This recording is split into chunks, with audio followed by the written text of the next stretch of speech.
I always give all his credit, no, but we need to run it back. That's why my tough. When after the fight, I say we need to run it back this fight because I don't feel the way I really want, and I need to make this fight happen again, no, and it's gonna be different. I think for him to deserve all the credit, he need to give me the rematch, obviously. But he decided to retire, and we need to accept that and move forward. You know what? Sometimes you try and your body cannot go, right? That's my frustration. Maybe I can figure out Crawford, but my body cannot go anymore. So I try it, but my body just no let me go. I have a burning question for you that I think everyone wants to know. Is there going to be a Canelo rematch? Is there a rematch clause? That's something you're thinking about? I'm not even thinking about that right now. And quite frankly, I don't think it is a rematch clause. And if it is, nothing has been said to me about fighting him again or anything. Do you think Canelo would want to get back in the ring with you? Or do you think it's better for him to just or more lucrative to go fight elsewhere for the rest of his career? I think it would be better for him to fight somebody else, because my style is just, a bad matchup for him now. Terence Crawford, fresh off a monumental performance, is leaving no doubt about his stance. He has been vocal and direct regarding Canelo Alvarez's sudden demands for a rematch, and he is having absolutely none of the excuses. He's already proven he has the blueprint and the mental edge to completely dismantle the Mexican superstar in a real dogfight, not just survive him. This isn't just about defending a legacy. It's about demanding respect. And Crawford is ready to shut down the excuses once and for all. Did you watch the Terence Crawford Canelo Alvarez fight? Yeah, I did. Whoo, talk about slick. Oh my goodness. Who's ever done that? Who's ever jumped up 2 weight classes like that? It's crazy. Scary. He's so clever, and it got to the point where he got so comfortable, he's like pit-patting him, and then whap, and throwing, like, what? And you're watching, like, this is amazing. Like, that's history, obviously. You shouldn't be able to do that. You shouldn't be able to fight at that weight for the first time ever. Against one of the greatest greatest of all time, and do what you did. You're beyond an outlier. You're an anomaly. Terence Crawford pulled off the unthinkable, moving up multiple weight classes to take on a naturally much bigger man in Saul Canelo Alvarez. Instead of running or surviving, Crawford put on an absolute masterclass. He stood right in front of the Mexican superstar, utilizing brilliant angles, razor-sharp counters, and defensive wizardry that left the super middleweight king visibly hurt and completely frustrated. But the most important detail was Canelo's immediate reaction. Sitting at the post-fight press conference, a defeated Canelo offered zero excuses. He humbly accepted the loss, admitted he simply couldn't figure out the puzzle, and even went on record stating that Crawford was way better than Floyd Mayweather. It was a moment of pure, undisputed respect. And lastly for me, champ, in the world of comparisons that we live in right now, if you can, compare and contrast the fight between yourself and Floyd Mayweather Jr. and tonight's bout with Terence Bud Crawford, if you can. No, I think Crawford is way better than Floyd Mayweather. Fast forward just a few months, and that humble acceptance has completely vanished into thin air. Canelo recently broke his silence on the loss, and the narrative has shifted so drastically that fans are struggling to take it seriously. Suddenly, the story is that his body mysteriously didn't respond on fight night. He is now claiming that severe leg cramps prevented him from executing his game plan alongside newly revealed elbow issues that supposedly required post-fight surgery and a sudden lack of mental focus. The combat sports community is notoriously unforgiving when it comes to backpedaling, and social media has been absolutely ruthless. Boxing Twitter is already having a field day, heavily comparing these late-in-the-game claims to Deontay Wilder's infamous heavy costume excuse. The switch-up is jarring, especially coming from a fighter who historically prided himself on making no excuses.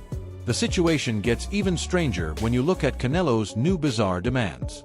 He isn't just explaining away the loss, he is outright demanding that Crawford owes him a rematch. Canelo went on a recent podcast and boldly claimed that for Bud to get full credit for the victory, they need to run it back this September. But here is the brutal reality regarding the business side of that fight. There was absolutely no rematch clause in the original contract. Crawford purposely chose not to include a rematch clause or even a rehydration limit because he wanted Canelo at his absolute best so there could be no asterisks next to his win. Now, with Crawford officially retiring in December of 2025, Canelo is scrambling for negotiation leverage that simply does not exist. He was given a lot of credit. There's no rehydration clause, blah, blah. Oh my God, Bud's such a fighter. I'm up here making the argument, see, no excuses. He doesn't need a Mayweather rehydration clause.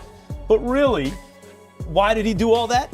Because if you want the shot, you got to do it according to Canelo's terms. Yes. He still beat Canelo comprehensively and decisively. In the rematch, Crawford would be within his rights to say, okay, wait a minute. Now there's going to be a rehydration clause. Now there are going to be some things that favor me. And once that happens, it's just going to get worse for Canelo. I wouldn't like that with Crawford's legacy. I don't think I know, but his character. If you were Canelo, if you were Crawford, like, I understand what you mean. I already proved my point the first time. All right, you want the rematch? Okay, but now it's going to be on my conditions. It maybe different money terms. Say you want parity and money, which obviously never has been with Canelo, stuff like that. See, that's my thing. You begging for this fight, and you go on these shows where he's I don't think he's begging for it either. He's not begging. I've never. You know what? Shady loves to say that. Oh, why do you get into it with fighters? You know why? Because I interact with the fighters. Let's get Canelo here, and then you say this to Canelo. You think I'm gonna get I don't care about none of that. Listen, man. You would think that an unprecedented pile of cash would be enough to bring any retired fighter back to the ring. But Terence Crawford is proving he is built entirely differently. Behind the scenes, rumors have exploded that His Excellency Turki Alalshik offered a staggering rumored $100 million to lure Bud out of retirement for a second showdown. For 99% of athletes on Earth, that kind of Saudi payday is an automatic yes. Crawford's response, however, shocked the entire industry. He firmly said no, making it crystal clear that he cannot be bought. He stated that his morals and personal integrity matter far more than adding another zero to his bank account, proving that he is one of the rare superstars who isn't strictly driven by the dollar sign. Don't got $100 million for me, don't even talk to me about it. And that's what I'm talking about. That's what I like to hear. Basically, let me translate, because we know Crawford don't like to do too much trash talking. He likes to keep it clean. What Crawford is saying to Canelo, the price on your head for a rematch is $100 million because he already collected it last time. So is not gonna go with the rematch. Talk is cheap. With Crawford being the A side, with Crawford getting the lion's share, with Crawford getting fair judges, mainly, Canelo is gonna say, hell nah, to the no, to the no rematch. I'm telling you, he gonna start speaking English again. We haven't heard Canelo speak English for a minute now, I think. As soon as they show Canelo Alvarez the realistic terms on the contract for the rematch, he's gonna wake up to reality. The real reason Crawford is walking away from a massive fortune is actually incredibly dark and rarely talked about in the glamorous world of prize fighting. When addressing the potential rematch, Bud revealed that the actual 36 minutes inside the ring with Canelo isn't the problem. The true nightmare is the physical destruction his body has to endure during a high-level, grueling training camp. Breaking his body down for months on end, pushing his physical limits just to prepare for a giant opponent, is a permanent tax on his health. Crawford is looking at the bigger picture, prioritizing his long-term well-being and a pain-free life with his family over a quick cash grab that could leave him with lingering injuries long after the cheering stops. Because boxing is not all about knocking somebody out. Yes, that's part of it. That can happen, but boxing is a sport where you can outpoint somebody too. That's why they go to the scorecard. I appreciate that take, bro. That's real educated, man, real thoughtful. But you ain't had a decision win in a long time, bro. You known for like being a great finisher. So I appreciate that. But that ain't how you moving though. Right. Please explain that to me. You just saying overall. Yeah, overall. You say, hey, I like to do this, but this is not for everybody. It's definitely not, because it's a price to pay. It's definitely a price to pay when you fight those type of fights. Yeah. When everybody thinks nothing going on. Yeah. But all them punches add up. Yeah, buddy. All them punches add up. He ain't got a bruise or nothing. Yeah. He didn't take no punishments. Like, bro, my head hurt. Your head hurt.